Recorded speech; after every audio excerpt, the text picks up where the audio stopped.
ప్రభుకు మహిమ కలుగును గాక. క్రీస్తునందు బిడలారా, బాగున్నారు కదా? మరొక రోజు మనం ఈ రీతిగా దేవుని యొక్క వాక్యపు వెలుగులో నడవటానికి ప్రభు కృప చూపి ఉన్నాడు. ఈ రీతిగా మన వాక్యాలు వింటూ ఉంటూ ప్రతి ఉదయంలో దేవునితో మనం కలిసి దేవుని వాక్యములో మనమందరం కూడా ఈ రీతిగా మాట్లాడుకోవటం చాలా ఆనందంగా ఉంది కదూ. ఈరోజు కూడా మరికొన్ని మాటలు నేను మీకు వినిపింపజేయాలని ఆశపడుతూ ఉన్నాను. అందరం కలిసి ఒకవేళ మీ దగ్గర బైబిల్ ఉంటే మీరు ఓపెన్ చేసి మత్తయి సువార్త ఒకసారి తీద్దాం. 6వ అధ్యాయము 27వ వాక్కుని మనం చదువుదాం. నేను చదువుతున్నాను. మీలోనెవడు చింతించుట వలన తన ఎత్తు మూరడెక్కువ చేసుకొనగలడు.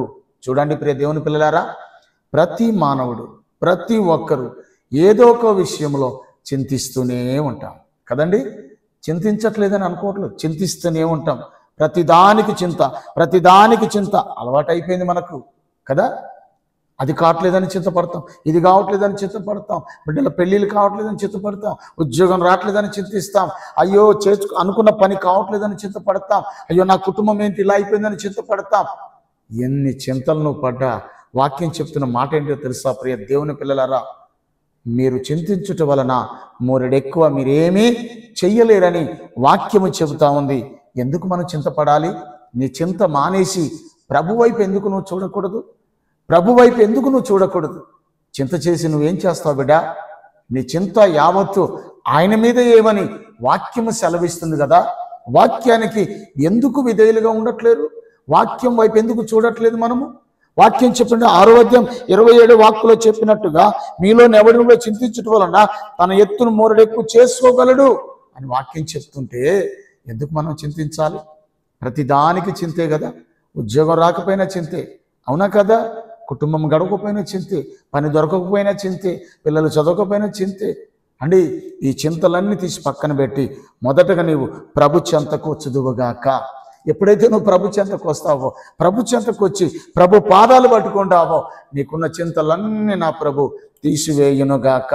తీసివేయటానికి నా ప్రభు ఈ ఉదయకాల సమయంలోనే ప్రతిరోజు వాక్య సందేశాల ద్వారా నా ప్రభు మీతో మాట్లాడుతున్నాడు. చింత చేసి నువ్వేం చేయలేవు బిడ్డ. నీ చింత యావత్తు ఆయన మీదే. దేవుడు తప్పకుండా నీ కార్యాలు సఫలం చేస్తాడు. నా ప్రభు తప్పకుండా నీకు తోడుగా ఉంటాడు. ఆయన ఎప్పుడు నిన్ను మర్చిపోడు. చింత మర్చిపోయి ప్రభు వైపు చూడటం నేర్చుకో, ప్రభు మీద ఆధారపడటం నేర్చుకో. నువ్వు కష్టపడటం వల్ల ఏమీ చెయ్యజాలవు. నీ కష్టానికి నా ప్రభు కృప గనుక తోడైతే తప్పకుండా నువ్వు విజయం వైపు నువ్వు పరిగెత్తగలుగుతావు. చింత చేసి ఇంట్లో కూర్చొని నువ్వు చింతపడి ఏమీ చేయలేవు. నా ప్రభు వైపు చూడు. ప్రభు ఖచ్చితంగా నీ జీవితంలో గొప్ప మేలు చేయాలని నేను కోరుకుంటూ ఉన్నాను. ఎందుకో తెలుసా? చాలామంది అంటారు, అయ్యా ఎందుకయ్యా మరి చింతపడకి ఏం చేయాలయ్యా? చింతపడకి ఏం చేయాలి? ఉన్న బాధను బట్టి, ఉన్న కష్టాలను బట్టి, ఉన్న అప్పులను బట్టి చింతపడితే అప్పులు తీరవు బిడ్డ. చింతపడితే అనారోగ్యం పోదు బిడ్డ. నువ్వు చింతపడటం వల్ల ఏమీ చేయలేదు. నీ అనారోగ్యం పోవాలంటే పరమ వైద్యుడైన యేసయ్య చెంతకు రా. నీ అప్పుల సమస్య నుంచి నువ్వు బయటపడాలంటే పరమ తండ్రి అయిన యేసుబాబు చెంతకు రా. ఆయన దగ్గర మోకరించు, ప్రార్థన చేయి. ఆకాశమందున దేవుని తోటి చేతులు ఎత్తు, ప్రభుని అడుగు. ప్రభువా, మార్గం చూపించిన ఆయన, ద్వారాలు తెరువున ఆయన, చేతి పనులు స్థిరపరుచిన ఆయన, ఒక ఉద్యోగం దయచే ప్రభువా, చేతి పనులకు వెళ్తున్నాను ప్రభువా, స్థిరపరచయ్యా. ఇదిగో వచ్చిన డబ్బంతా స్థిరపరిచిన ఆయన, అప్పులు తీర్చుకునే కృప దయచే ప్రభువా అని నువ్వు ప్రభు దగ్గర ఎప్పుడైనా అడిగావా బిడ్డా? ఒకవేళ అడగకపోతే ఈ క్షణమే నువ్వు నిర్ణయం తీసుకో. ఇంట్లో కూర్చొని చింతపడకు, నువ్వు ఎక్కడో కూర్చొని చింత చేయకు. అదేదో యేసయ్య సన్నిధికి రా, యేసయ్య పాదాల దగ్గరికి రా. ఆయన పాదాల చెంత మోకరించు, ప్రభు తట్టు చూడు, ప్రార్థన చెయ్యి. నా ప్రభు నీ చింతలన్నీ బాపుతాడు తప్పకుండా. ఎందుకో తెలుసా?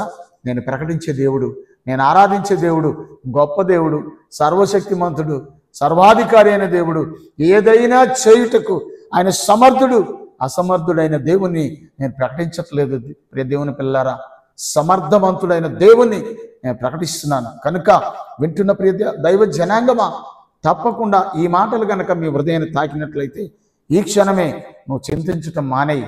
ప్రభు వైపు చూడటం నేర్చుకో, ప్రభు మీద ఆధారపడటం నేర్చుకో, ప్రభు పాదాల దగ్గర గడపడం నేర్చుకో. తప్పకుండా ఒక మార్గాన్ని దేవుడు నీకు చూపిస్తాడు, ఒక ద్వారాన్ని దేవుడు తెరుస్తాడు. ఖచ్చితంగా నీ వైపు దేవుడు కనుదృష్టి పెడతాడు, నీ చింతలన్నీ తీసేస్తాడు. దేవాతి దేవుడు, ఆయన కనుదృష్టి, ఆయన కంచె, ఆయన కాపుదల నీ మీద నీ కుటుంబంపై ఉండునుగాక. దేవుడి కొద్ది మాటలు తన వెనుకల్లో దీవించునుగాక. ఆమేన్.